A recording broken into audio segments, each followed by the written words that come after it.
का और एक तबाही का रास्ता। तो अल्लाह ने सारे अपने पैगंबर दुनिया में भेजे थे आपको उस रास्ते पर लगाने के लिए जो आपकी अजमत का रास्ता है, जिसमें एक छोटा सा इंसान बड़ा इंसान बन जाता है, जिसमें जिसका मालूम मौलाना रूमी कहता है कि जब मैं तुम्हें पल दी है तो क्यों चूटियों की तरह भीग रहे हो। ये तुम्हारे हाथ में है, इंसानों के हाथ में है कि वो किधर पहुंच सकते हैं।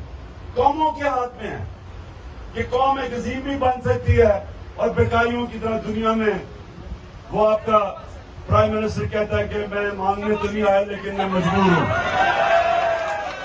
तो अपने आप को भी जलील करता है, कौम को भी जलील करवाता है। ये हमारे ऊपर है, ये आपके ऊपर है। नौजवानों, मेरे कारकुनों, ये आपके ऊपर है कि आप इस कौम को भी और अपने आप को उठा सकते